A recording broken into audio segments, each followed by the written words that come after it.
That's right, you guys. I'm here with none other than Metts Ryan Collins, or Metts and Collins so far, and we're going to do a really fun live CD release today. But before we get started, I want to thank my sponsors right here, 5-Star Guitars. They brought the show to you, and in fact, the founder of that, or the owner of that store, co-owner, has graciously provided an opportunity for me to broadcast from his brand new home. Before we get started, make sure you go to 5starguitars.com/allaccesslive. You'll see a bunch of pages with several products that are marked down with discounts using the promo code of AllAccess15. So shop away, let them know that All Access Live with Kevin Rankin sent you, and I would appreciate it. We also have Music Millennium, the greatest record store on the planet. MusicMillennium.com has vinyl, lots of bootlegs, and rare products as well as novelties.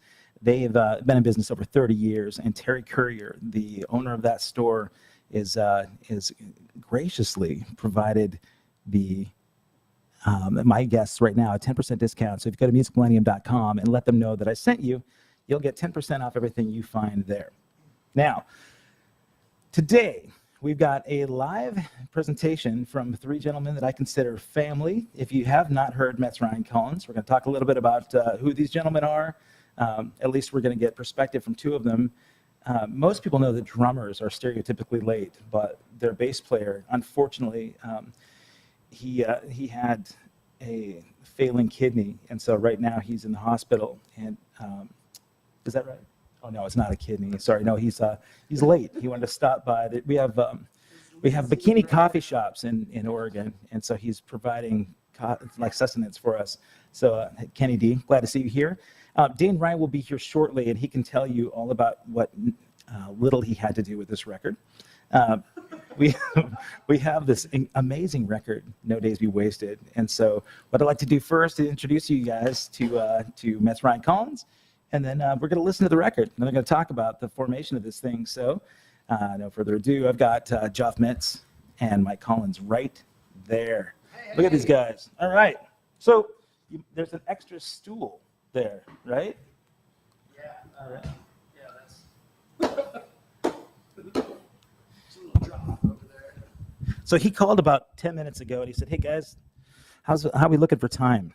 That's if you're in a band and you ever you call the band and you're late for rehearsal, that's always the go-to, right? So it's this means I didn't take anything that you guys are doing seriously. Yeah, I don't respect you guys and whatever you involved yourself with, and so.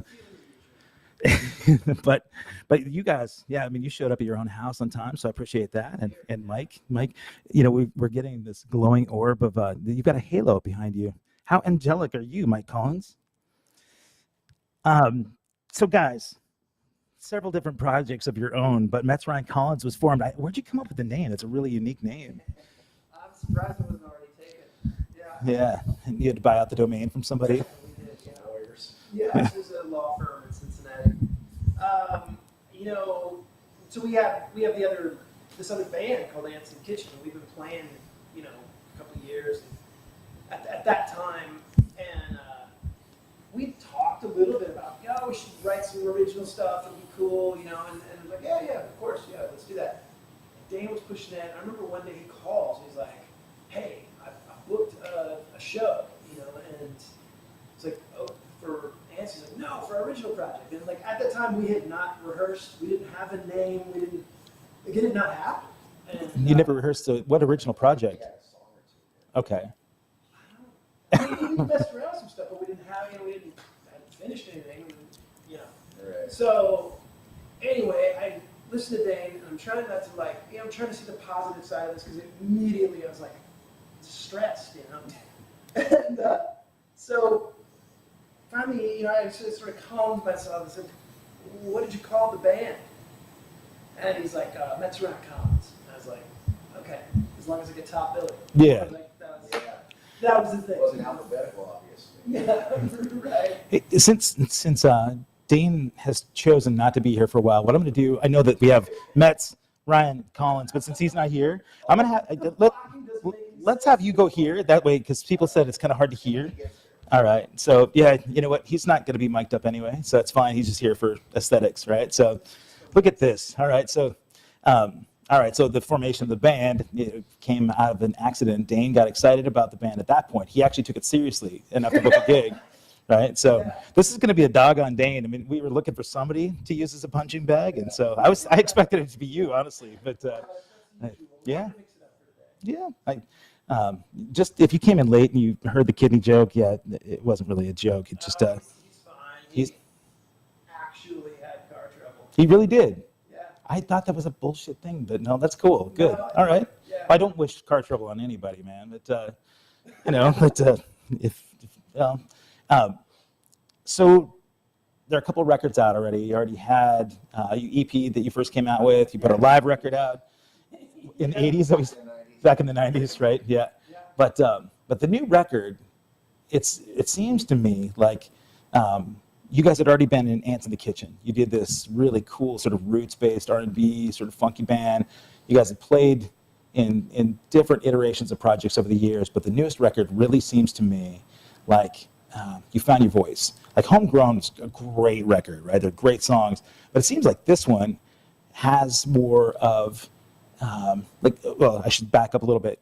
Mike, you've got your original project, Rooftop Screamers, which is fantastic. Great songs. I can hear the Britpop kind of vibe coming out of that. You've got this rootsy R&B, gritty, like mix between like Thin Lizzy meets, yeah, totally Black Crowes. But when you blend them all together, and I don't know what Dain brings to the gig, but other than his good looks, but the three of you guys, you really do seem to have had this. This meld of things that doesn't sound contrived. It doesn't sound like you're trying to chase a style.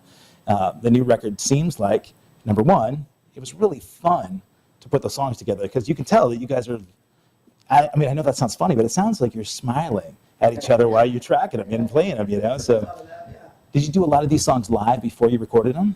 Like sort of testing them out, testing the waters? A few that were older, but a lot of them were written during the pandemic. Oh, okay. So we had time to really, spend more time working on the stuff. Yeah, well, lots to write about. It was Yeah. a crazy time. So But did you rehearse in person? Like, were you guys able to get in the same room and mask up? And okay. no, so we were gonna put out a 4-song EP in 2020, and then that was gonna happen, in like April or May, and that wasn't gonna happen. So we took I don't know, it was like a couple months where we didn't see each other, and then we got together.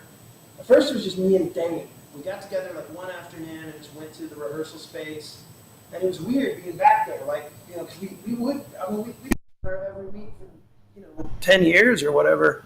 And so we went back, and Dain had a couple bass lines. We started playing, and I added some stuff to that, and then we got Mike like the next week, and it was so like fertile. I think because we hadn't been playing, that like everybody was anxious to just like vent and create and do some fun stuff. Shake off the rust. Yeah. You talk about venting, right? I mean, I know for me, you got a lot of pent up stuff during the pandemic. I mean, outside of music, right? Everybody's energy is a little harsh, man. You're driving, people not able to do things that fulfill them.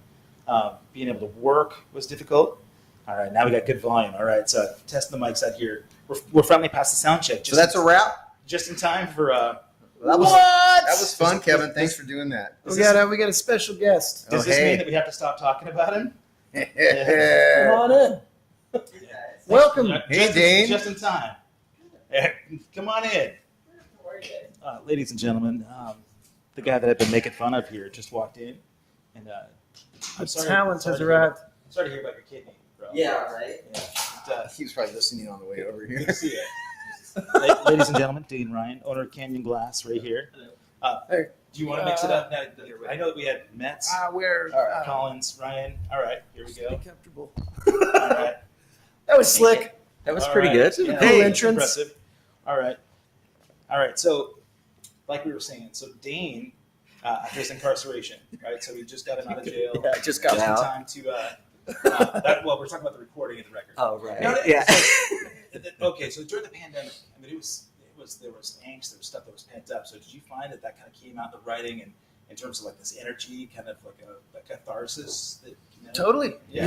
Yeah. Okay. So like, Dain and I get together this one week, and he had the bass line for "Back to Sleep." It's like the first song off the record, and he was playing that, and I played along with him. I was clear that it was a great like groove, and we should do something with it, and it was easy. It just felt like we could work with anything, So then when we got Mike in with us, it came together, and it was.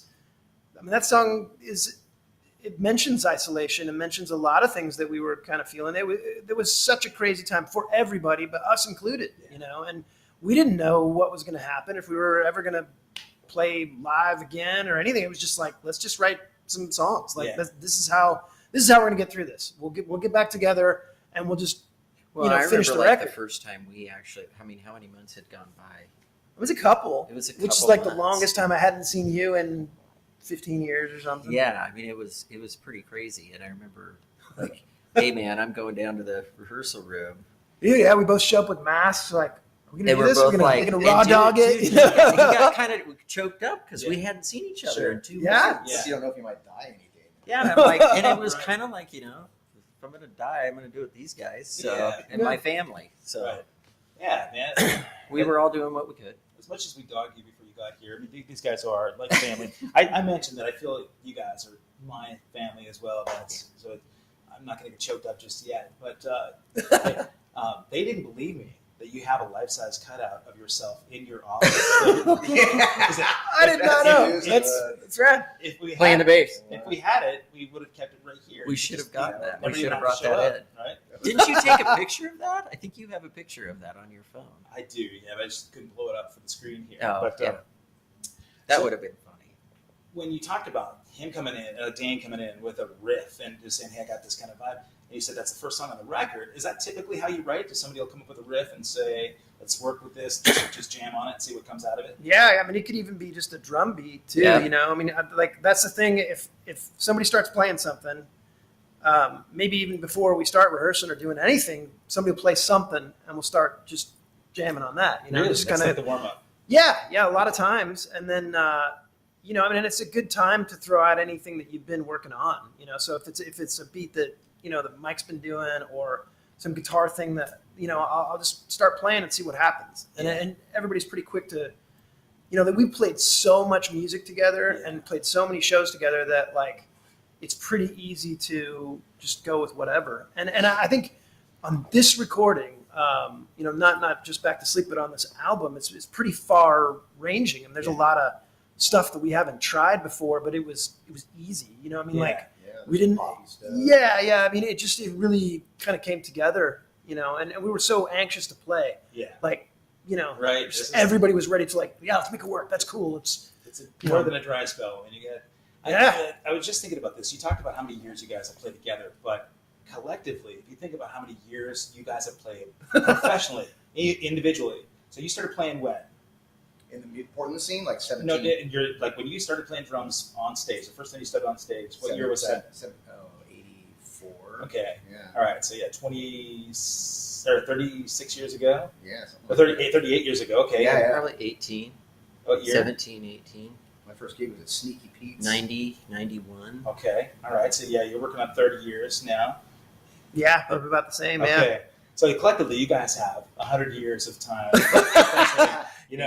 Geez, when you put it that way, I mean, really, a lot of so- wisdom on this If you stage. think about how many gigs you guys have played on your own, right? The amount of cover tunes and original tunes, and then you bring this in together over the last 10 years or so that you guys have played music. When did Ants in the Kitchen start? Was it about that? 2011. Okay, yeah, so and 11 then, years ago. and then Mike came on. He played with us the first time in 2012 at the end. So 10 years ago. Yeah. And you guys have probably played hundreds of gigs since yeah. together. Yeah, Man. And so, it it started as just me and him.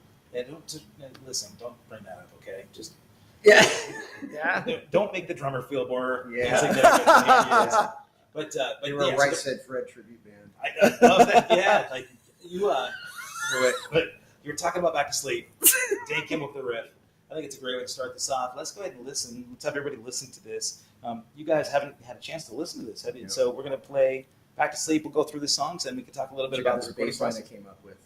This is the bass line that originated from Mike Collins. So here we go. We've got Back to Sleep, the very first song on the brand new Metts Ryan Collins record.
Taste and feel, destroy and create.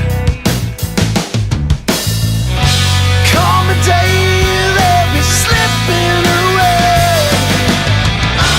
When you wake up, message received. It's hard to go back to sleep. When you wake up from what you believe, it's hard to go back to sleep. I know that you read about,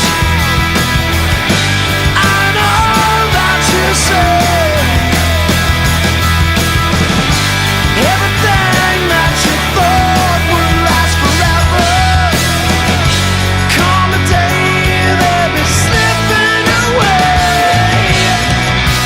All that you've given, all that you saved, everything that you died for. Come a day they'll be slipping away. When you wake up, message received. It's hard to go back to sleep. When you wake up from what you believe, it's hard to go back to sleep. When you wake up, message received. It's hard to go back to sleep. When you wake up from what you believe, it's hard to go back to sleep. It's hard to go back to sleep. It's hard to go back to sleep. Who's trying to do all that before? You guys have no idea that you might think that with all the millions of dollars that Dain has raised from the nonprofit that he has for kidney restoration, that he wouldn't have car problems. But this is a legit thing. You really did have car problems, and really that's why you did. were late here. Yes. He was telling us what he did to repair his car Yes. while you guys were listening to Had the to have his record. Rolls Royce towed. Yeah. That, Had to take the helicopter. man, Yeah. well, it's a good thing you got a helipad in the backyard, Yeah, Geoff. right. So It's on the It's one of those. It's not a want. It's a need. Yeah. You know? Yeah. that's when you know you've made it, man. When you've got a gong and a helipad. Right. But Yeah. It's the little things. so that riff, man. So what was the bass line that you brought? Was down, that kind of like half tempo. All right, from the downbeat, people were Yeah. talking about the song. So when you got a song like that, I'm curious to know about where the lyrics come from. So you've got the riff, you got the hook, but where do the lyrics come from? Was that your angle there? A lot of it, although, before we recorded it, we met up with Kevin out on the coast. That'd be Kevin Kevin Hahn? Hahn, Okay. who produced most of the record and or everything but one song. We'll get to that. Okay. But anyway, yeah. So we got together and we still needed some words. We kind of had an idea, and Mike and I sat around like strumming over it and figured out the second verse. Okay. But yeah, I mean the music, it was such a big chorus. It was like, like a rockin' anthem kind of thing. That idea of, seeing something and not being able to forget about it, and using that analogy of, that you wake up from something, you can't get back to sleep. You can't unsee it. You can't, and it was such a tense time for everybody in the world, and so it I don't know, heavy. Yeah. Start thinking about everything, Well, yeah, I mean, good and bad, right? I know that I think a lot of musicians that I talked to during the pandemic really struggled with the identity crisis, right? Because everything you associate with it that makes you fulfilled is you take it out on stage, right? Either in the studio or you take it out on stage. And when that goes away, you have to search deep, right? To figure out what means something to you. So it's interesting that, it takes a global episode like that to bring out this sort of, the deep-rooted the stuff that you have on this record. But there's also a lot of fun. The record really has a lot of vibrant joy, to it too. So, and that's, anybody that knows you guys knows that you guys are cutting it up like, even the musical chairs we got going on right here. But yeah, well, I had his glasses and hat on there for a second. Yeah, and he Couldn't realized. see. I'm curious to know, because people are asking, I need to get this album, right? So this is this is the release of the record, came out this week. Yeah. You can get it on streaming platforms. I know you can get it, everything. Yeah. Bandcamp, and you can get that all through MettsRyanCollins.com. Yeah, and right? I think it's out there. You can buy it physically on Amazon as well. Okay. But all that information's at MettsRyanCollins.com. Cool, beautiful website. I agree. Yeah, I just redid it. Yeah, you did a great job, man. Great direction on that. Turns out it's not that hard. Yeah, Who knew? Yeah. It's like fixing your car, man. You just got it with a hammer. And, I should mention, when we listen to the record, we get to see the album cover on that clip. Album cover features a real prominent piece behind you, the Metts Ryan Collins gong. Now, Julie Jockham's here in the chat was asking if you guys could bang the gong. That's going to be something later on. If you guys become Stick a supporter, around. yeah. If you actually become a might. member on my YouTube channel and you help support, we'll see if we can make that happen. One thing I do want to do also is if you become a member today, you go to the YouTube channel. If you go to YouTube or go to accesskevin.com, subscribe to the YouTube channel. If you become a member there, they've got a couple of things that I'll give away. First of all, I will buy a digital copy of the record. I will send it to you, and I also have some other swag for this amazing band from Bristol, England that wanted to give away a couple shirts. So the band Erica, which I think is fantastic. I think you guys would love them. If you're ever interested in getting back over to the UK, they're looking for bands to partner with. They opened for us with a Flock of Seagulls in March, and I was floored. It was I remember you mentioning them. one of the coolest bands I've ever seen. Yeah. And they're young. I watched the clip. They were really good. Killer band. Yeah, they're so good. So, so become a member and send me your address, and I'll make sure that we get you a shirt. Tell me about the second song, you guys. I've got it queued up here already. So we've got On My Way, and I've got the song here. So maybe we'll listen to it. And then, I'll tell you the story behind it. Excellent. All right, folks. So here's track 2 off the Metts Ryan Collins record. Here's On My Way.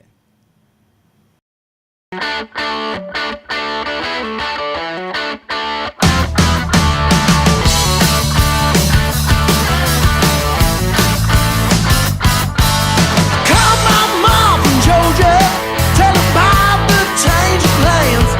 I just wanted someone in this world to know right where I am. I took the flight from Portland to the south near Alabama, trying to go play rock and roll in a town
Mike's always got to have the last word, so that last drum fill right at the end of that.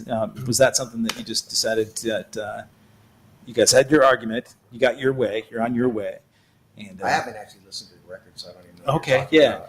There's a massive drum solo at the end of that song. And where did you find the inspiration for the at the end of that? Did you, like Peter Criss, is that it? Probably. Okay, Yeah. cool. Yeah. Where'd that one come from, the song itself? There's a good story. I was scheduled to go to Amsterdam. I was going to go for like a week, and I booked a couple like solo acoustic things so I could do some playing there. And I got to the airport and was, going through the line, and they stopped me. And as it turns out, the Netherlands won't let you in if your passport is due to expire in less than like 90 days. And I had like 80 days left. And so I figured that I'm only going to be there for like 10 days. Right. So, no problem. Even if something happened, I'm not going to be there more than 2 months. Even if something happened. What could happen in Amsterdam, Geoff? Well, I never found out because That was a What? sign. what ended up happening was they, I talked to the airline and they were like, well, we can't let you in here, but we'll fly you wherever else you want to go. You just have to go today, right? So I got like a backpack full of sweaters and stuff. I wound up going to Mexico, and this is like in the spring, so like I had 8 hours or something to go home, repack, try to find some like swim shorts, which I never did. I bought them in like the lobby of the hotel, but I did like 9-10 hours later, whatever it was. I was back on a plane and on my way to Mexico instead. And, Where in Mexico? on the eastern side, Cancun. Oh, nice. Yeah. Okay. Yeah, well, it was easy to fly, and they had a flight that day, so it's like, okay. I was, trying to make the cultural equivocal correlation between Amsterdam and Cancun, thinking about what, of course you're going to go over for the museums and the cultural experience you would have in Amsterdam. So Sure. the equivalent in I went to Cancun would be- Senor Frogs. Okay. And, Right. All right. Yeah. Did you go to Tulum? no, I wound up just hanging out at the resort mostly. I just booked this thing, but I had a book. I had a copy of Please Kill Me, that book, and so I actually have it on the shelf. I've got that book, and I had that idea for a song, and I wrote like most of the words, like for the verses, in the back of it, and then came back and we started playing over that idea, but we didn't have a chorus. And so I think we were hanging out with Kevin and just talking about ideas. And then we came, he's like, it needs a chorus. Yeah. And I was like, I thought that was the chorus. So, but anyway. He's a great producer, isn't he? Well, He he's a really good friend of ours. We've been working with him a long time. So he knows how we work. He can get the best out of us too, I'm just looking at the chats here because I see the Chats. chats lighting up, and I know that this is fun. People are saying, "Wow, this is." Oh, that was in the spring. Yeah, people are digging the connection here. Martin Rodriguez says the Han. What? I just ran into Martin Rodriguez in Phoenix a couple of days ago. Martin, you'll appreciate the drum lesson I got to give that night. But so Han, you mentioned him providing that guidance. One thing about being in the studio, right, is if you're, there may be an engineer, somebody that just listens to what you do and they mix faders and they get the balance of the music. What I've seen with Kevin is that he can be objective about everything he hears, and he hears where a song needs to go to bring the hook, right? And he's kind of like a fourth member of MRC, I think. When I see he's worked with you guys so much from the beginning that you mentioned the intuition that you had because you guys have played so much together.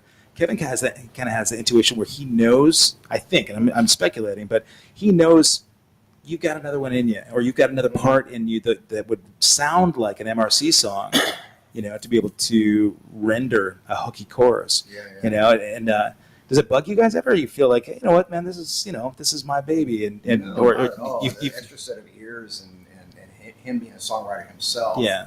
He can tell like melodically, like, hey, this needs to go somewhere or whatever. So yeah, That's cool. Yeah, man. it's welcomed for sure. Has he played on any of your stuff too? Did he play guitar at all? Well, obviously, there's no need for any Of additional course guitar not. players. Well, those do it. I mean, The two guitar solos. I thought maybe you right, pull I out played them at the same time. Really tasty ones. Those that's where we got him. Yeah. Awesome. Sweet, man. I love the story. Making lemonade out of lemons. Yeah. Mexico's not a bad choice for part two. Did you rebook Amsterdam at all? No, you know what? We should do it as a band. We're gonna do it. Well, he was going over to Amsterdam to play MRC songs with an iPad. So Right. Bleep blop. Bleep blop. Okay. Yeah. Anyway, I love it when bands do that. Oh yeah. So what do you think? Should we listen to track 3 here? Oh, track 3. We've got it here. Yeah, Half the World Away. Is that cool? Oh yeah. Yeah? Yeah. All right. It's a banger. Yeah. All right, guys. Well, hold on to your hats. Here you go. Half the World Away. Track 3 on the new MRC record.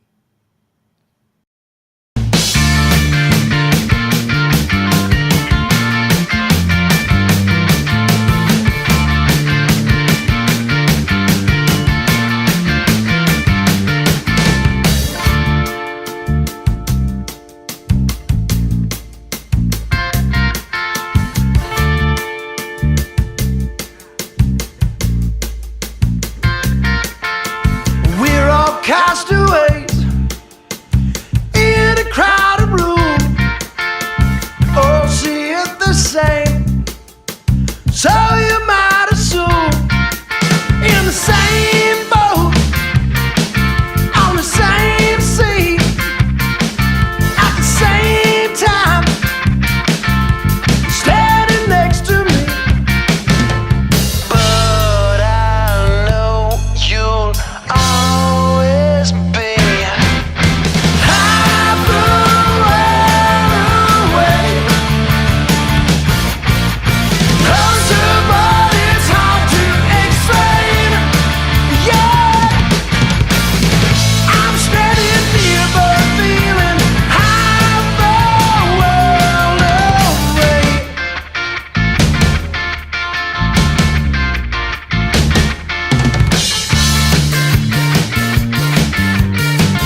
Mike was just about ready to tell me something really special.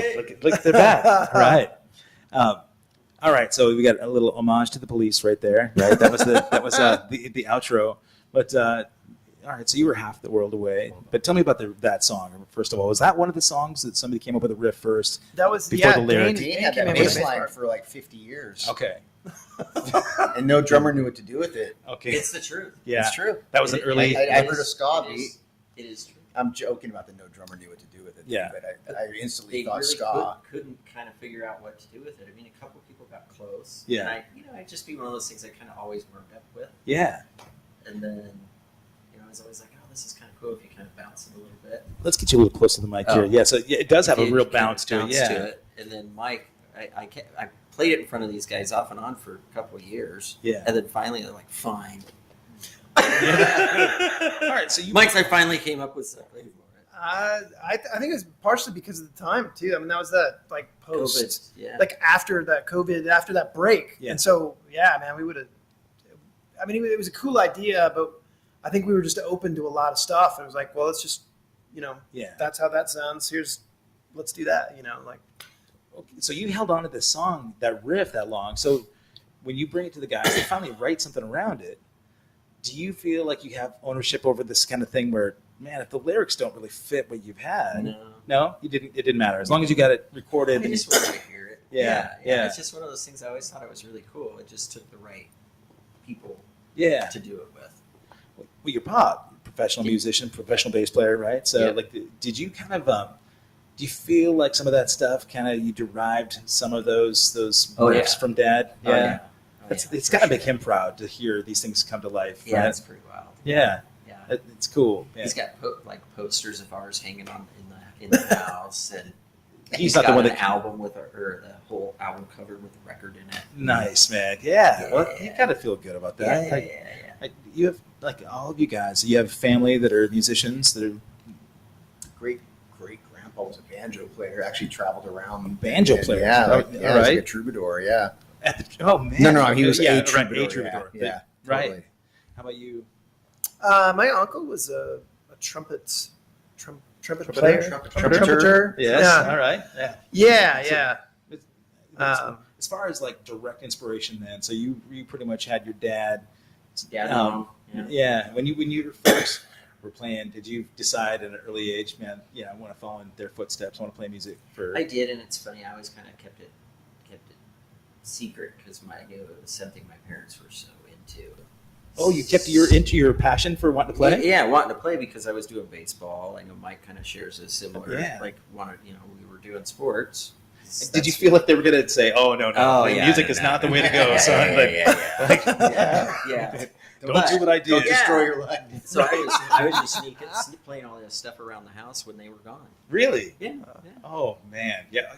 I had similar situation, but it makes sense. I mean, you know that all of our parents want the best for us, right? Sure. And it's the music industry. It's it's a open and shut deal, man. It's an instant guaranteed success, right? So you Yeah. get that Yeah. money just Well, comes everybody rolling does in. it. Yeah, you just you can rip out a hit song and make millions. It's just that easy. Yeah, that's what my son told me anyway. So We should mention on that tune Yeah. too that the guitar solo that's in there was a guest. So my old neighbor, turns out he's this amazing guitar player, Ron Artis, Artis. Ron Artis the second. Yeah, and I met him because he was my neighbor. He moved in next to me, and he came by one day and was like, "Hey, man, I play a little guitar, and sometimes during the day, and I just wanted to make sure it wasn't." And I was like, "Come in for a second." And my place was like full of guitars, and so we kind of hit it off. I remember he gave me a disc, and I was like, "Oh, it's neat. You got a band, right. How And cute. I listened. Adorable. I listened to it like the next day, 2 days, whatever, and I was like, "Oh my god!" Yeah. And I showed it to these guys. Class, man. Yeah, no, it's amazing. And so, And his credentials are really good. I mean, yeah, check him out, Ron Artis Oh, yeah, the he's second. Pretty well known. Yeah. But anyway, yeah. So he was kind enough to come into the studio, and he did he played it like 3 times, and it was amazing. And then he split. It was, Wow, that Yeah. yeah. never happens. It's always the neighbor that says, I play a little guitar. He's Yeah. good. He did this thing too. Like when you listen to there's delay at the end of it. he was doing that. Like, he brought his pedals in like it was a live show. Oh wow. You know, normally that reverb and delay you do afterward, Yeah. you can do it in post-production. But like, he did it, and I think like Han was like, "Oh, I wonder if we should." And then he was using it. It sounded great. Yeah. Like, okay, that's it. You know, Wow. thanks. That's very cool. Yeah.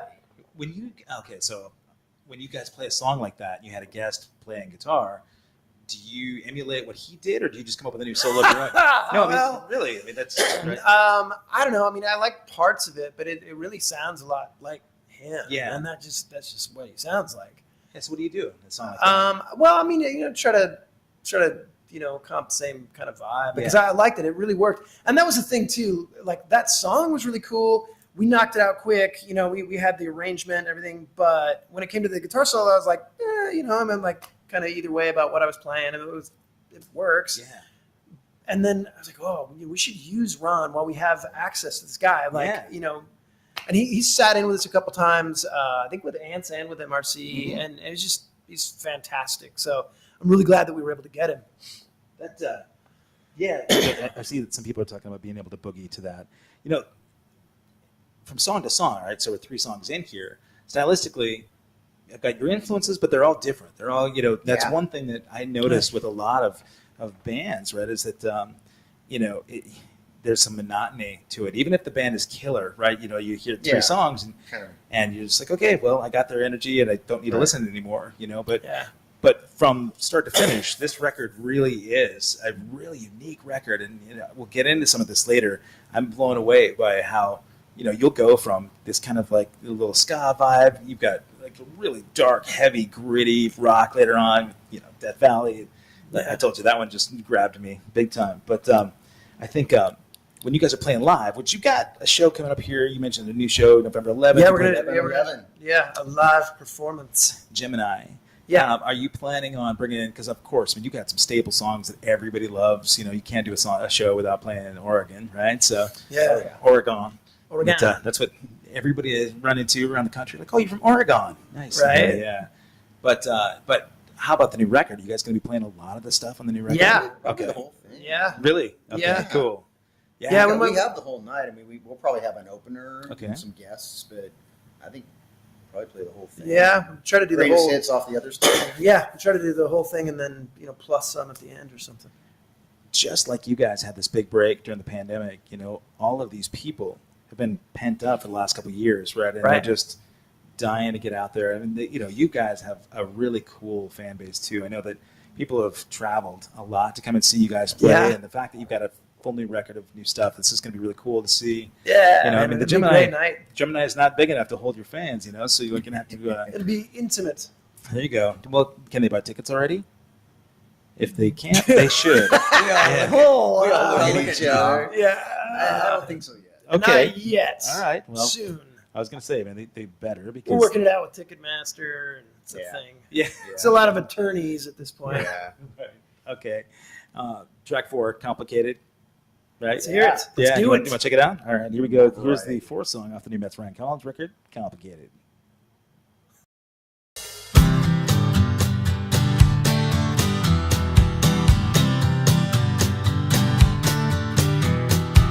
Tell me, cause I need to know what you should have told me years ago.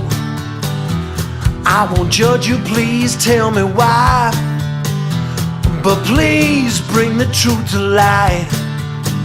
I know things get complicated. Things get complicated, but maybe we could meet in Boise, and maybe we could be a family, and maybe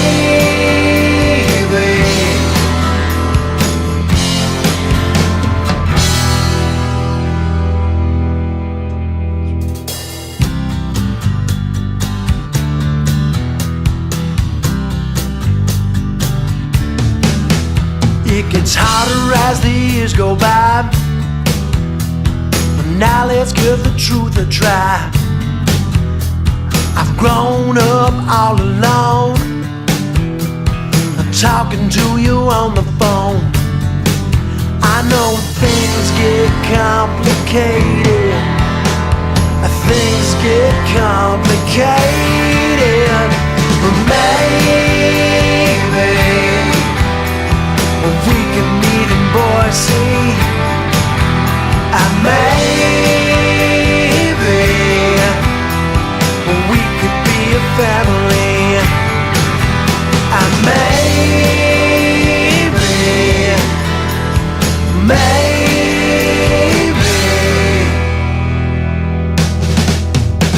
I don't need you home for Christmas. Don't bother with the birthday card. They're just lies you've been telling for so long. Don't you remember who you are? I remember who you are. And maybe we could meet in Boise. And maybe we could be a family.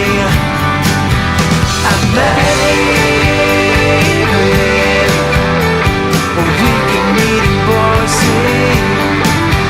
And maybe we could be a family. And maybe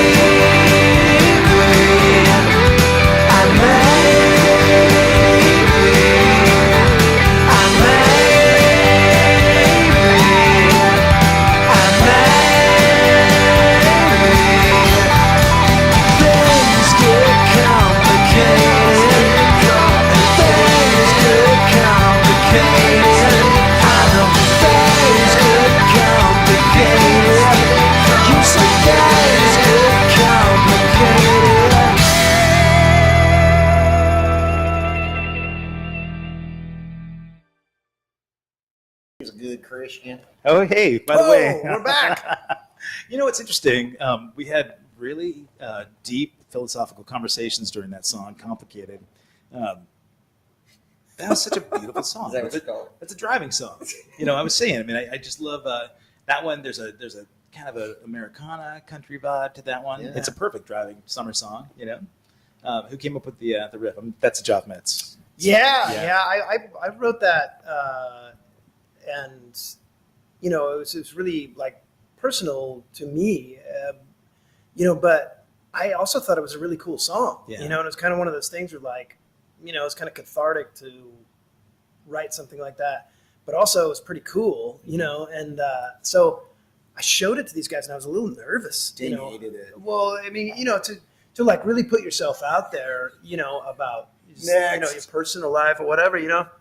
And so anyway, they liked it, and so we, you know, the parts that they came up with for it were fucking great, and you know, Kevin came up with some really great like layers on there. There's a lot of like really subtle, like we don't normally have that many tracks, but like there's a you know, like an organ on there. I think Who's playing that? Kevin. Oh, really? Yeah, Okay. just kind of pads. You know, I mean, Yeah. there's not much. Sure. You know, but we also used was it Mellotron? Mellotron. That was Yeah. nice. So where it sounds like a cello in there, Yeah. like in the kind of pre-chorus, like we used a Mellotron setting. So I don't know, kind of seemed like a cool Beatlesque thing to add in there. Sure. Yeah, you guys are all Beatles fans, I know. Yeah. So, you know, Kevin, I know that he's got Opal Studios. He also has Primal. Were you guys at which studio did you most of the tracking? Both. We did the main tracking, like especially drums. You know, all the rhythm stuff was done at Primal. Okay. And then we did overdubs mostly at Opal. Yeah. Okay. So maybe I'll have you explain some of this for people that don't know how the recording process goes. And so the basics: you walk in there, you get drums, bass. You know, somebody maybe do a reference guitar track, right? So you can get the arrangement down. They'll keep those drums. Maybe they'll keep bass. You know, if the performance is great. When you talk about the overdubs, right? That's after you get the basic tracks done. You want to finish that out. Yeah. So the rhythm section, being guitar, drums, and bass, we go in and do, you know, the bulk of the song, the skeleton. And then the overdubs is when you go in and layer extra guitars and do the lead vocals, and if there's an organ or something like that, and tambourine, all that kind of stuff. Those are the overdubs, the extra spice you put on top.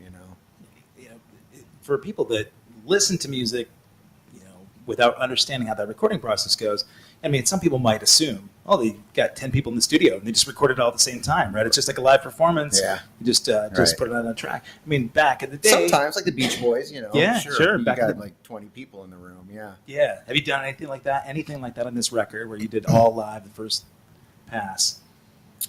That's a risk, especially vocally. Right? I mean, No, but the first record we did. Did you? A lot of that. Like all the rhythm stuff was done live. Yeah. In one take. Yeah. Because we recorded the tape, so you couldn't edit really? it. Yeah. that's true. Wow. Okay. Yeah. So on this, we, tried to have like the best sounds that we could, the highest fidelity recording, but it was all done to Pro Tools. Mm-hmm. And so we could go through and edit it and just, layer in as many things as we wanted. Yeah. And we did that on some of the songs. I mean, it's Like, not. mess with the arrangement a little bit and stuff. Yeah. I mean, we really had the ability to try some new stuff. Like, there's a song on here where we used Moog synthesizer. Yeah. And we'll talk about that because it was really cool, but we never tried it before. Sure. But Dain had one and was like, yeah, let's do this. Yeah, that's cool. When you bring something like that in, it's funny because you might have a cool, shiny toy, right? But if it's not appropriate for the song, that's probably Kevin's place, right? Where he says, it's just not right. Yeah. As a producer, somebody that's... Use that on your solo album. Yeah. Yeah. Yeah. Right. Well, he got the Taurus pedals, right? Yeah, that's He was jonesing to use that and found a spot for it. Yeah, so I drove all the way to Seattle. I think it was maybe a couple months into my relationship when I first started dating my wife. Yeah. And I ended up driving up to Seattle, and it's a Moog Taurus, and it's the same thing that they use like with Rush and stuff like that. Yeah, it's like floor operated. Floor Wow. Yeah. with Nice. your feet. Yeah. So it's really cool. It's That's a lot of fun. Man. So I've been just sitting on it. I was like, this would be the perfect time. So the first time you used it was in the studio. Yeah. And so when people come and see you on the 11th of That we'll November, be using He'll it. play it on every song. Right. Getty Lee's going to call you and say, Yeah. "Hey, dude, Hey, been there, bro, done stop. it." Stop. Yeah. From experience. Very right? politely, Right. he'll Yeah. ask you Yeah. to stop. Yeah. He's Canadian, right? So, Right. yeah. Awesome. All right. Well, hey, let's jump ahead. We're gonna if we're gonna get through this record, we want to make sure that we get the best of the best. So we've got Old Hannah, track 5, right? Yes. Before we start that, I'm just gonna ask, who came up with the title? Well, okay. So here's the thing. All right. A guitar student of mine came in and he wanted to learn a bunch of folk tunes, including this song called "No More Cane on the Brazos" by the Limelighters. And it turns out that song is an old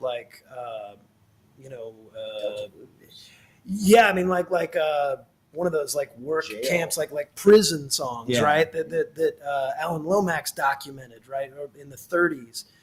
And so if you look at the words for that, like it's talking about like really tough times, right? Yeah. Like just brutal treatment of like working these prisoners to death in these prisons. And yet the Limelighters version, that the first time that I'd ever heard this folk song, and that there is no author, I mean, like, because it just came from like handed down, passed on. And that's what's so cool about the Lomax book, is he went through and cataloged and did some field recordings when that was hard to do, to capture a bunch of American folk music, cowboy songs and prison songs and spirituals and all kinds of stuff. So anyway, the Limelighters version is this like 50s folk group it's like a 3-piece, and they're doing like 3-part harmony, and it just, to me, missed the vocal, like the meaning of that by a mile. Wow. Right? Like I was like, man, this song is heavy. There should be a treatment of it like that. And so I was messing around with it. And I finally landed on something I thought was worth. I mean, like, we all love blues music, and we wanted to approach this with like, respect, and so Leadbelly had done a version of it that he called Old Hannah. Okay. And so this was recorded for Portland Radio Project to go on a compilation that they were going to put out that never came to pass, but they paired us up with Sean Behrman over at Sunset Dig Studios. Oh, yeah. This was maybe I think the first song that we recorded on this, and that was going to come out on that 4-song EP.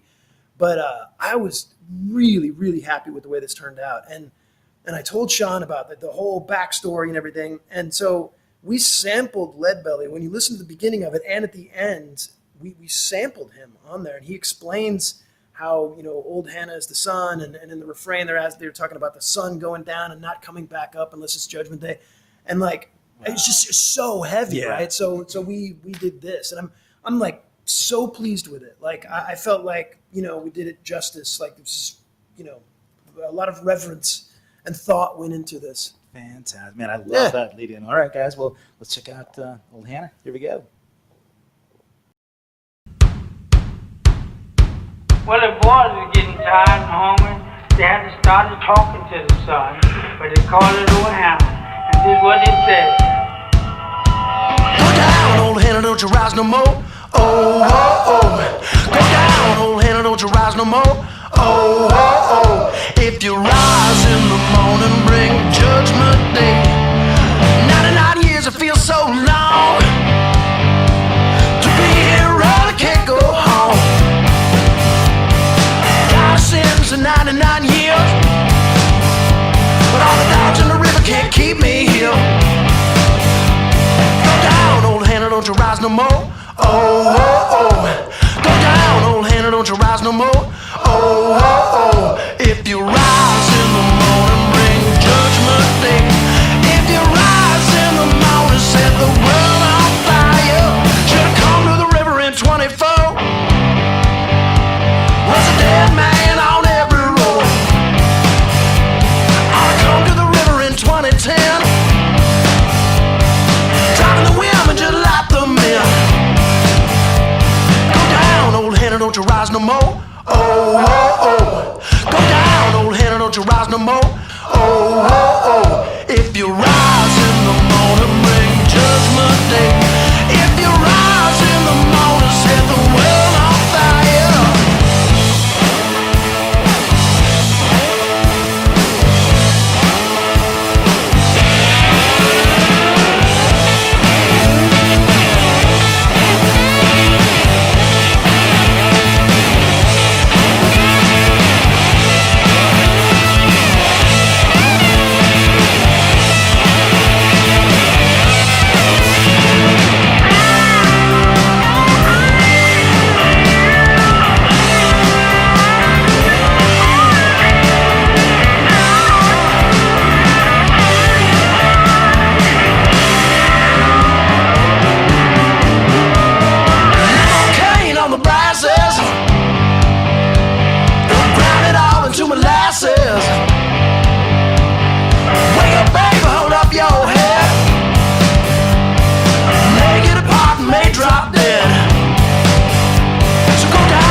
Don't you rise no more? Oh, oh, oh. Go down, old Hannah, don't you rise no more? Oh, oh, oh. Go down, old Hannah, don't you rise no more? Oh, oh, oh. Go down, old Hannah, don't you rise no more? Oh, oh, oh. If you rise in the morning, bring judgment day. If you rise in the morning, bring judgment day. If you rise in the morning, bring judgment day. If you rise in the morning, set the world on fire. Go down, old Hannah, don't you ride no more. And if you ride in the morning, bring judgment day.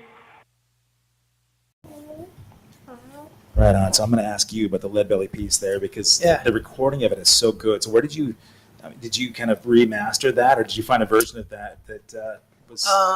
We found a digital version of. I actually have a record of that, like a live Leadbelly, playing in the 40s or something. Yeah. And it's from that version. I didn't realize, like, Sean found the version that we used in there. And it turns out it was in the same key too. Wow! Like, just kind of an added bonus. You know?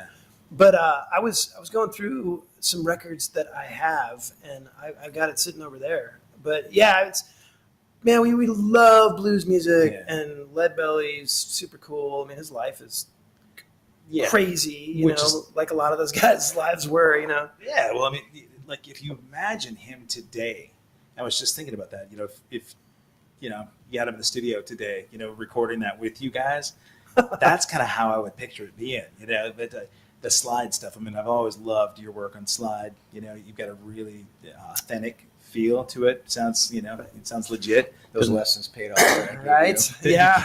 It's just over at Mike's Guitar Dojo, Nice. 7 days a week. Yeah, well, you know, obviously all the time you did back in the dirty South, man. Yeah. It worked. Awesome. I'm just gonna jump right on to the next tune. Yeah. And Yeah. all right. So we've got track 6 here. Say what I'm thinking. Yeah. Let's go. This is one of the original batch of tunes. We played this at our very first show. Really. And it's a little different. Like we extended it once we started working with Han. It got better. Okay. But we played this the very first night that we played, and it always stuck out. It just never made it on a record before. So when we were talking about adding some more, I was like, oh, we should get this one. You know? Nice. All right. All right. Check it out. Here is. Let's see what I'm thinking.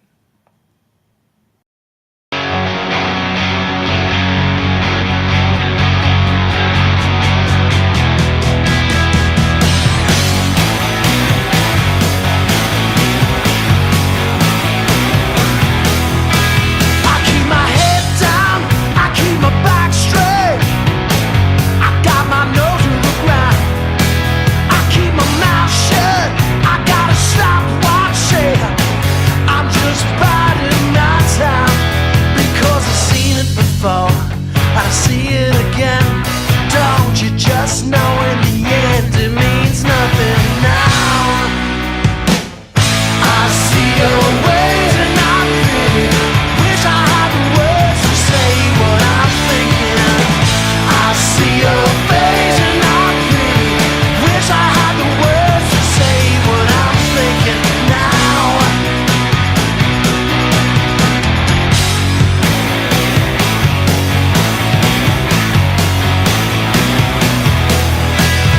I'm the best kind, I'm the worst kind that you ever saw. I'm on the inside, I'm looking outside. I got my own little cause because I've seen it before and I see it again. Don't you just know in the end it means nothing now? I see your ways and I really wish I had the words to say what I'm thinking.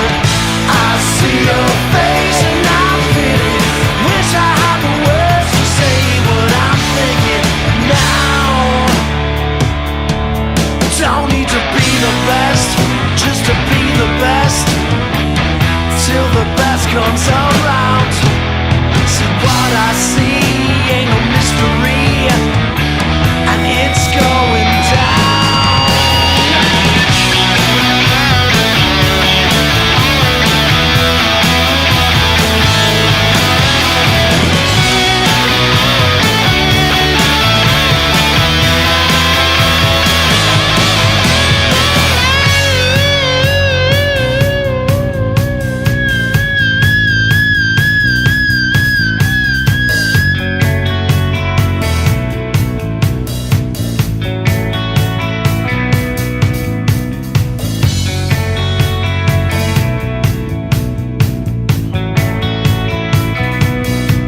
Because I've seen it before and I see it again. Don't you just know? I've seen it before and I see it again. Don't you just know? I've seen it before and I see it again. Don't you just know? I've seen it before and I see it again. Don't you just know in the end it means nothing now?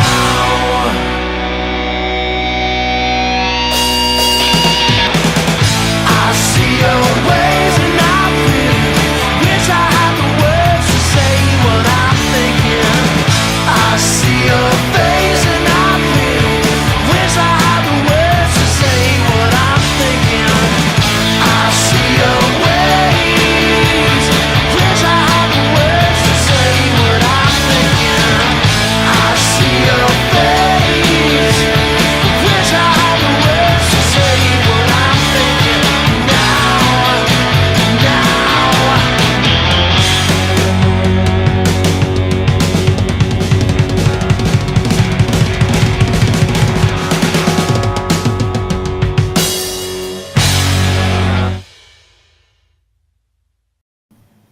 Cool. So we had the drum solo that Dain wrote for you, which is nice. Absolutely. And yeah. you Finally figured it out. yeah, well, for the most part, you did your best. Yeah. Right? Yeah. Yeah, you did your best. Right? Is that right? Beat detective. Yeah, right. We turned triplets into 16th notes at the end of that. So you said that this is one of the first songs that came out with the band you did on your very first show. Yeah. I know that it's been kind of a mixture of like who comes up with the riffs that they, for this band. Who actually came up with the riff for that song? Was it you for the I think beginning? it was me. Yeah. The early formation of the band. I was wondering because you've always been prolific. You write stuff. You've got hooks. I mean, because Western Aerial before, and when you put together, like Ants in the Kitchen. Ants in the Kitchen. A lot of those songs kind of have a Geoff Metts vibe to them. And really, there is something that. It's like Rod Stewart and Western Aerial came together and made, funky stuff. But yeah, that one to me sounds like early. It sounds like the first. Totally. Yeah. Yeah. Was there any when you guys came up with the arrangement, or well, at least the sequence of songs, because that one sounds so much like an early MRC song? Was there any reason that kind of gets pushed towards the middle, or how do you guys come up with it? We just listened to him. Yeah, actually, Han had come up with an arrangement, Okay. and we listened to him, and there were a couple transitions, like track to track, that Yeah. we didn't like, so we shuffled them up a little bit. Okay. But we felt like this was the best running order, that like just everything kind of Got a good flow. Yeah, good flow. Yeah. So let me ask you then, when it comes to live shows, right? So you've got a record, because we all know, we grew up in the era of vinyl, right? So you listen to a record, and side one of whatever record, well, we might have, Geoff, you're the baby, but you're used to that sequence always, So when you see a band play, and like, wait a minute, you're not doing it in the order of the record, right? Right. So do you kind of feel like the flow of this, the running order of this record would translate well live, or do you think you might mix it up a little bit? It probably would actually. Yeah. We haven't really gotten into the nitty gritty of that quite yet for that show. The show coming up, but No, but it's not a bad idea to do it in that order. I'm seeing Porcupine Tree in a couple weeks, and they're doing their newest album in order. Yeah. A lot of bands have been doing that too. They have. I mean, Yeah. when they sort of pay tribute to something they did 20, 30 Yeah. years ago. And like I said, people are used to it. They're used to Yeah. hearing it that way, Yeah. And I know, I'm trying to think of who I heard talking about this, doing these records that they might have come out with 25, 30 years ago. And the reason that they didn't do them in that order, after they play them in the order that they were on the record, once they did it live, they were like, oh yeah, there's a reason we didn't do this 25, 30 years ago, because you could see people start to head for the bathroom, if that Yeah. one song kind of slows down. And so, you can kind of hit them running out of the gate, when you do a show live and you hit them with a hard, fast, tune to kind of get them off their feet. On a record, you don't necessarily want to do that, right? You kind of ease them in a little peaks bit. and valleys, Yeah. with the record. I think live you want to come out of the gate with like at least 3 or 4 Yeah. energetic songs, and then you start to kind of bring the dynamics down a little bit. You've been working a lot on your records too, but you've got 3 cooks in the kitchen besides your engineer, producer, Kevin Hahn, 4th Mhm. member of MRC, So any of you guys disagree? Like, do you come up with your running order and have disagreements where, I know they don't listen to you, so it's pretty amicable. I mean, Yeah. everybody. I mean, it's like writing or the performance or whatever. It's just like whatever serves the common good. Yeah. Whatever serves the song, and in this case, whatever sounds good transition wise. But it's a collaboration, so it's not like anybody has to stick with one idea. It's like it usually comes out better filtered through the 3 of us Sure. anyway. So yeah, that's, man, put the pride away, right, for the betterment of the song. I mean, pride is maybe a bad use of that, but I know that sometimes somebody might fight for something and not really with the intention of it being for the betterment of the band or for the Right. crowd experience or whatever. Right. It's just that in their mind that's what they had set on. But we haven't really come across that. I'm trying to stir you guys up here, but it's not Right, working. we're gonna brawl later. that's not what Colin said. That's Yeah. right. Awesome. Hey, well, let's jump into track 7 here. Yeah. And, let's see. And there are a bunch of questions here, too. I do want to thank you guys for hanging out and chatting. I'll read some of the questions in a minute. You know what? I just saw Caleb Rankin in there. Hi, everyone. Nice to see you, buddy. And Brian Harris, amazing keyboardist. It's nice that he's out here. You guys worked with him in Ants in the Kitchen as well. Yeah. He's an Ants. One of my favorite Ants alumni. favorite cats. Oh, you know what? Yeah, Mike D says Steph and I were just saying that Clint must be rocking out. Let's see. The ending of Old Hannah. Oh, Martin Rodriguez. He loves the ending of that. That's cool. Debbie O. No Days to Be Wasted. Listening to these tunes. Loving them all. Clint, he says, you know it. This one gets it. And Ashley says, Mike's shirt is rad as F. Oh yeah. Oh, Can you see what it is? Yeah, man. If you can't see John it, it's Lennon, John Imagine. Lennon at his piano. Yeah, that's a cool. Yeah, it's inverted. You've got the negative Yeah. version. He's wearing clothes unlike me and most of my. That's true. If you guys are looking for drum lessons, Mike offers them with Son's clothing. It's really nice. So we've got a question here from Corlin. I've got a question. When is Mike going to cut his hair? Who asked that? Corlin Stenhauser. Why would you ask that? Why? I think it's because there are one of these you things want is me not to like match the the other. rest of Yeah, them? yeah. Well, if you're going to do the Right Said Fred thing, We wouldn't be the do it. Right Said Fred tribute band. That's right. Because their drummer had long hair. it's true. Yeah. Well, so he's Gotta going to be have to. authentic, He's going to Corlin. have to keep working on it. Awesome. So let's go into track 7 here. What do you say, guys? Ready? Can't stop feeling this way. Oh, okay. This was the I haven't listened to the record. This is the Moog? we did this real early on too, What song? and the video actually came out a couple of years ago Yeah. because we recorded and filmed it at Primal when they were starting to promote the studio. Oh, So we went in and did this song that originally we were thinking of it as like an Ants in the Kitchen song, like with horns and doing it like Otis Redding or something. Yeah. But we played it as a 3-piece. The Ants thing never came together, and then this opportunity to record it came up. So we did it as a 3-piece, and it sounds, To me, it sounds like Cheap Trick. Yeah. It's got a Cheap Trick vibe to it. Yeah. I know that stuff that I've heard you do in the past too has. I know Jellyfish is a big band for Oh, you. Cheap Trick, Beatles. There's a lot of that sort of Yellow, all that stuff. Yeah. pop punk. Yeah. So maybe you get a little Mike Collins influence on this one. I don't know. Who wrote the main riff on this one? I think it was me. Okay. Well, this is a question that people don't often know the answer to. In terms of like writing credit, right? So you've got lyrics and melody, right? So when people are looking at recouping money in the music industry and records are being sold, when it ever happens, how do you guys divvy up songwriting credit? We've just always done it as equal. Okay. Yeah. Yeah. So guys, if you're out there, some of the bands that we know and love, some bands have done that, right? They've done, thirds or Yeah. equal parts and fourth, and then they renegotiate contracts after guys have Sure. kids and houses and like foreclosures and bankruptcies, Yeah. So I wrote that. Yeah. that book. I can't imagine that happening with you guys, though. I think there's the beautiful thing is you guys have that 100 years of experience, amongst you. So you can, Yeah. you've already paid those dues, and now you can just reap the benefit of all these crazy royalties coming your way, right? So, Yeah. so lots of money coming at you through the video spins here for Oh, yeah. Can't Wow, Stop Feeling This Way. Spotify plays alone. Yeah. Right. The Yeah. monetization is pretty epic, man. You're right on, man. Well, let's go buy these guys a jalopy. Here you go.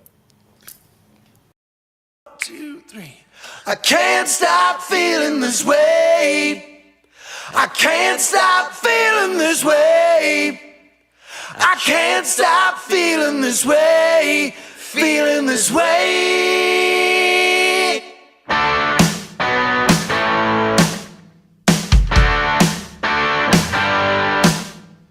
There's unfinished business. I know that you're feeling the same. I gotta get you up on the phone, and I haven't got a minute to waste. And I can't stop feeling this way. I can't stop feeling this way. I can't stop feeling this way. Feeling this way. Let my friends laugh that I'm crazy. That's the price I'm willing to pay. Gotta tell you, girl, that I love you, 'cause nothing else will ease the pain. And I can't stop feeling this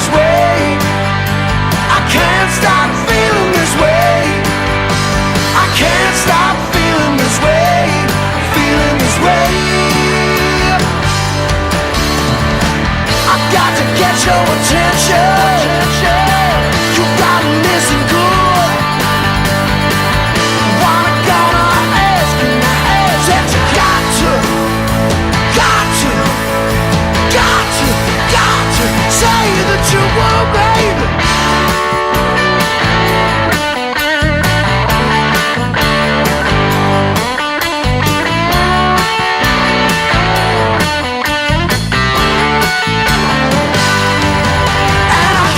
Stop feeling this way. I can't stop feeling this way. I can't stop feeling this way. Feeling this way. Well, there's unfinished business. I know that you're feeling the same. I gotta get you up on the phone, and I haven't got a minute to waste. And I can't stop feeling this way. I can't stop feeling this way. I can't stop feeling this way. Feeling this way. And I can't stop feeling this way.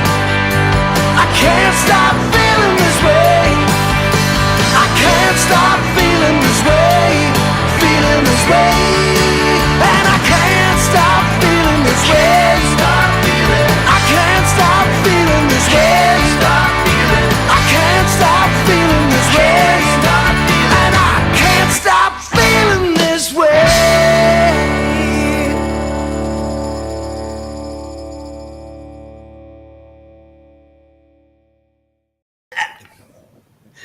Robin Zander just called and he said he wants his Yeah. royalties. So Yeah, speaking of royalties, all those right? royalties are going to be gone. Oh, like yeah, that. man. No, that's such a hooky song, though. Yeah. Man, it really that's one that you mentioned the video's been out for a while.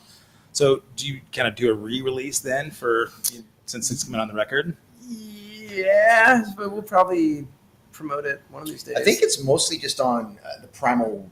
It's on YouTube, but it was Kevin kind of wanted some content on his channel. So Chris Stevens took the video of us in Primal recording that song, Okay. and it's on the Primal Recording Studio website. But I don't think we've got it on ours. You have to, it's just got to be a redo. Yeah. Because did you record it that long ago, or did you use the same version, or did you just re-record It's the same it? version. Okay. But it was when it was originally being recorded. All right. Where that footage is. Yeah, and it shows us setting up and Yeah. and then just the process of recording it. Which is cool too, because people are finding out about the origin of these songs and sort of the creativity behind it. Yeah. If you go back and you watch that video, which is on the website, by the way, it's cool that people can kind of see what you guys go through. In order, it's Yeah, not like you Kevin just was like cranking the auto tune on Josh's voice. Right. It's like in and the beat detective just like running Oh hot. yeah. Collins is way off. When you guys, because those harmonies are super cool at the beginning, and you talked a little bit about the push and pull of how we're going to make this thing sound authentic and MRC, right? To come out of the gate with these harmonies. Sure, there's an influence of Cheap Trick and even I was thinking like 30 Days in the Hole. yeah, I Yeah, can totally totally. hear that. Yeah. Wow. Which Yeah. we have done in MRC. Oh, okay. I was going to ask you guys if Yeah, you ever we- played Yeah, that. we Yeah, covered it. we love Humble Pie. All right. So like cover wise, so we've got the Humble Pie tune. What else have you guys done? We've done Black Crows. Okay. Um, Which Black Crowes tune? Twice as hard. Twice as Oh, hard. nice. Yeah. Yeah. That's an MRC song. I honestly think the Robinsons just like sit down. Like, really, that sounds like an MRC song to me. They definitely creep into to our sound. Well, we did bring it on home in both Ants. Oh, and yeah. We've done it with MRC, I think. Yeah, and The Zeppelin. we've been doing Just Got Paid. That's Oh, top yeah. 10. Oh yeah, we've been doing it. Well, we did that as a tribute to Dusty Hill when he died a year Yeah. ago. Rest in peace, Dusty Hill. Yeah. Man. Yeah. Yeah. Were you a big Dusty fan? I mean, kind of. I mean, he was always there. I mean, Yeah. I knew all the songs. I do. Sure. Yeah. I Well, mean, most people wouldn't say that Dusty was their first influence, as a Right. bassist, I but definitely know the stuff. it's You know, cool to see the Yeah. tech Yeah. coming out to play that part, Yeah. right? And play it so legit, Yeah. right? It That's even the- looks that's the part. beard. Right. I mean, it's like Right. wow. Yeah. Man. If you guys were just going to compile, like all of your tunes in one night where all you did were covers, what might be the next song that you would introduce? You had anything in mind that you think, oh, this is? I'd like to do a Sabbath song. Ooh. In fact, I think we talked about doing Really? "Never Say Die" or something off Volume 4 would be perfect. Or I think Yeah. we did Never Say Die before. I think we did just for missed. the Monsters of Rock. That's right, we did. That's We did right. That, That's right. Like a kind of charity Yeah, Mhm. show. nice. That was super cool.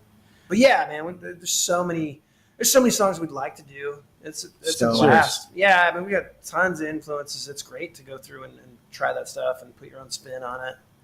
And that's the fun thing for, I think, all of us too, is because a lot of that stuff, we're looking at it for ants, but we're also like, oh, this Oh, could yeah. work Fits over more. here, We can too. cross pollinate it into our thing Yeah, easily. as a 3-piece. So Well, we've all done like so many cover gigs in the past. I know that you guys are really cognizant about not coming off like a cover band. You're an original band, right. and because this this scene. I mean, we've laughed about how prevalent tributes are, and Mhm. bands where people that don't really they don't know the importance of going out and supporting original live music, right? So they're like, they'd rather go hear stuff that they know, right? Yeah. And that's a big thing, especially just easily consumed, like it's like fast food or from familiarity. TV. Yeah, but there is familiarity with your original music, and I think that's one of the things that I think probably drew so many people towards you guys is that if there's unique stuff, Yeah.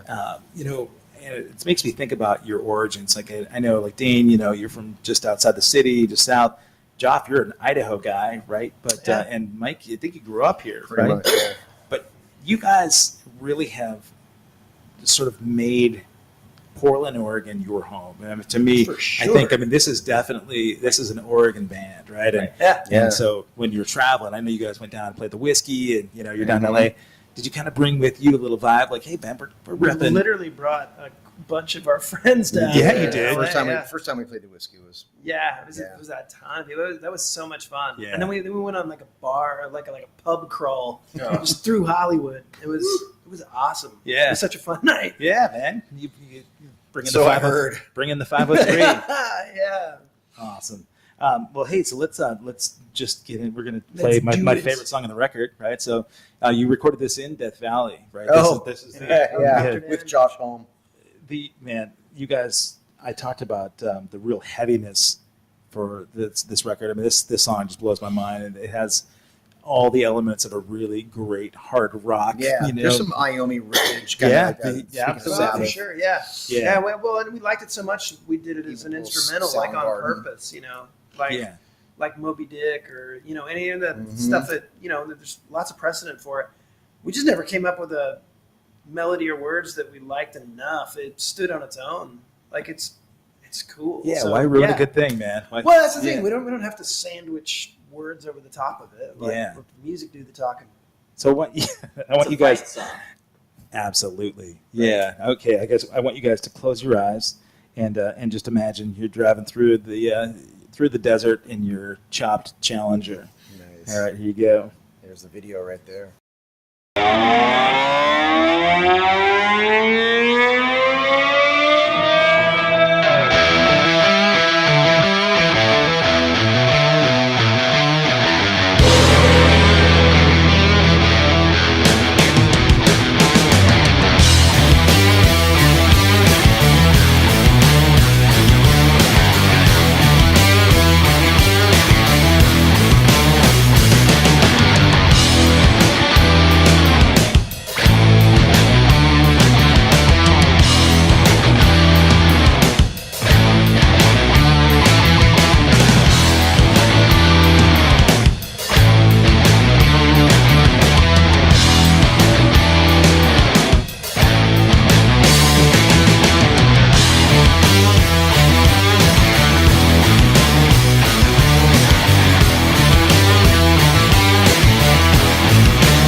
Hey, Tell me about the importance of getting massages, Mike. The, very important. You should get them all the time.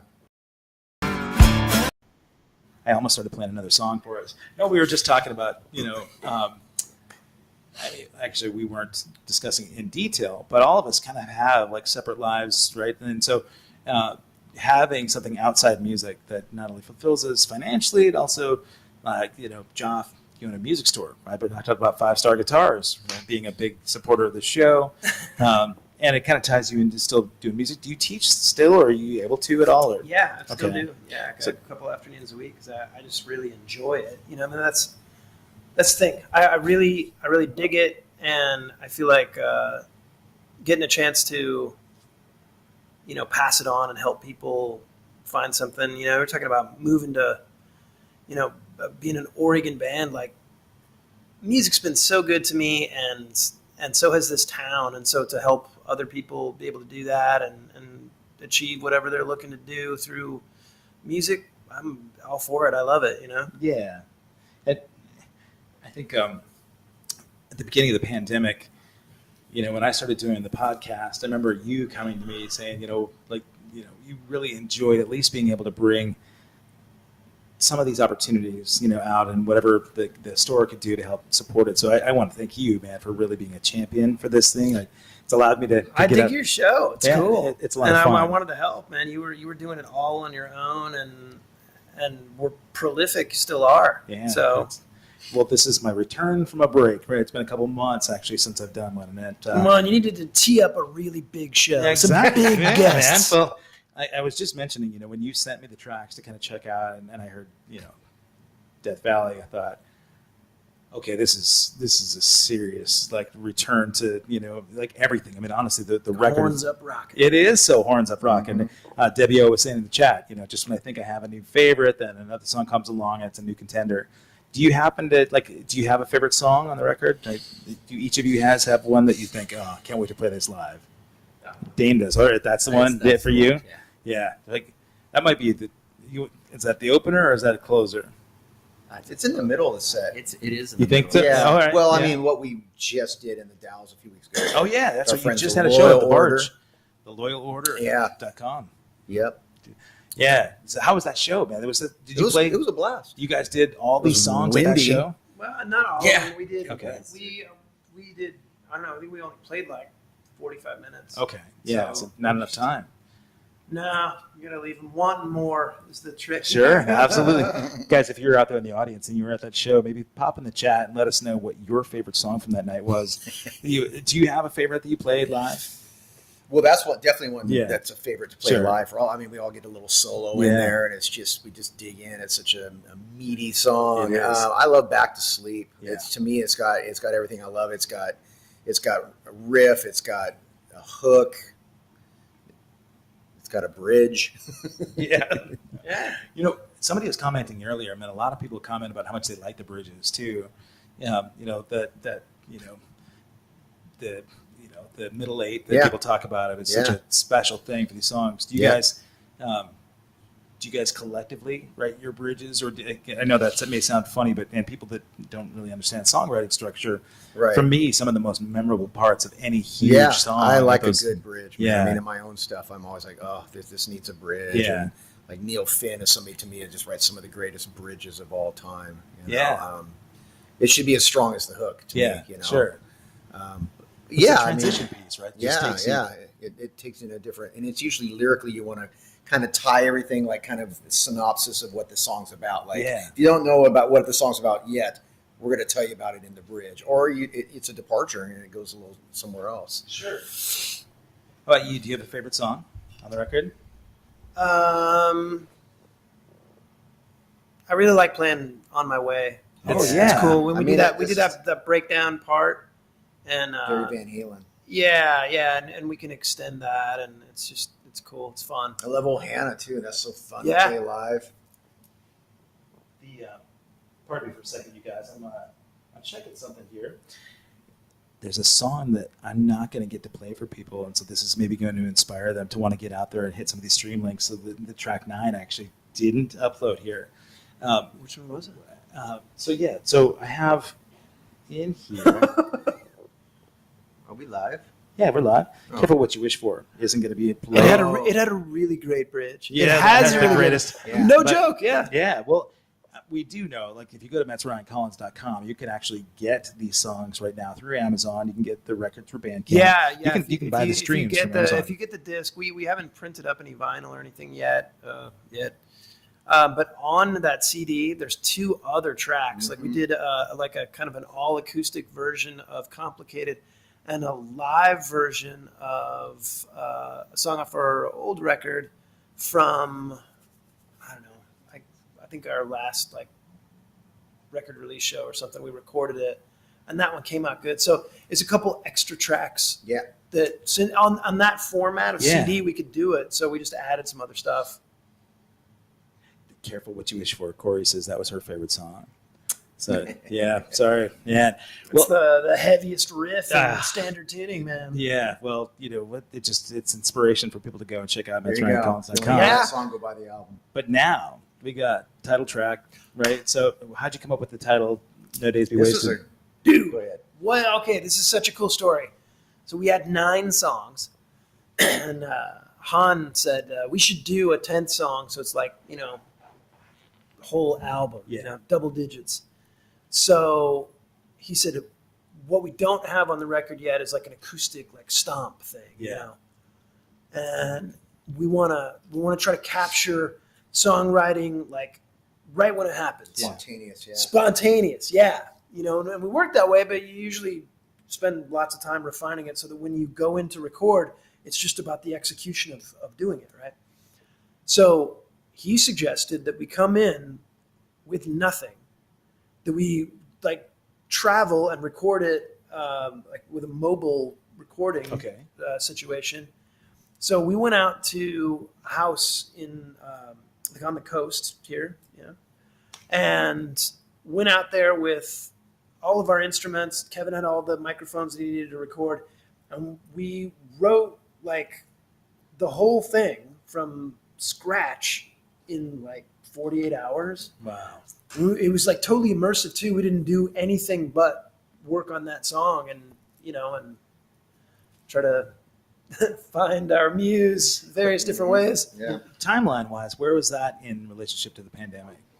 That was the last thing that we did. So that was like early 2021. Okay.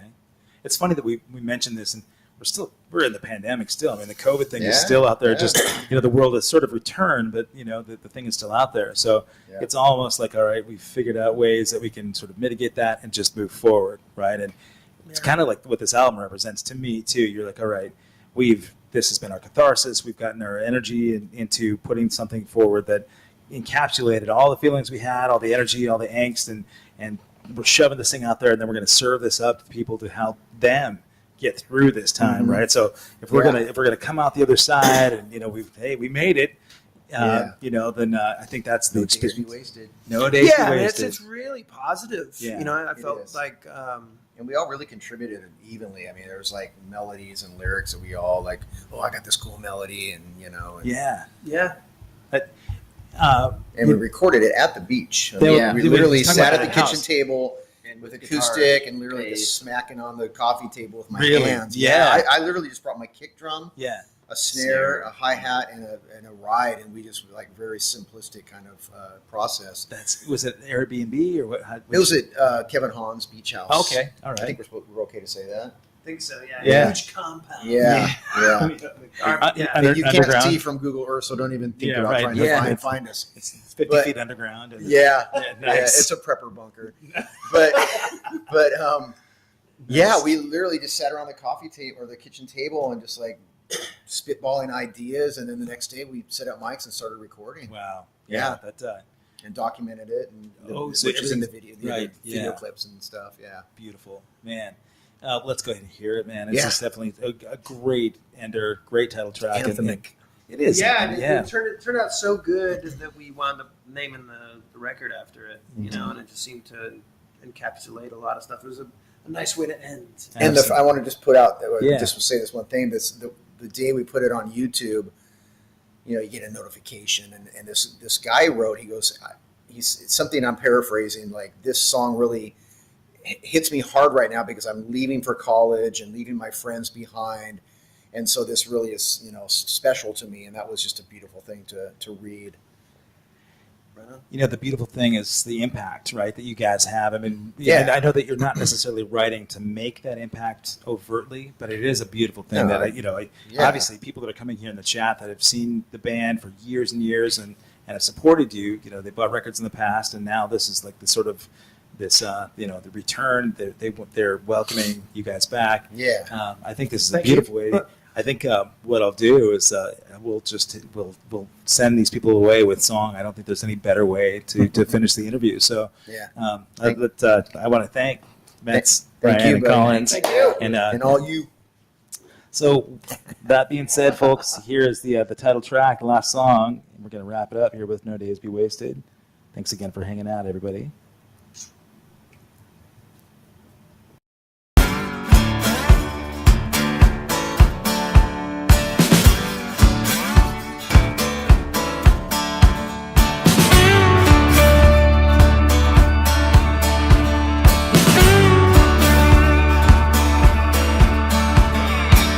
Think of all the things that seem important as we were children.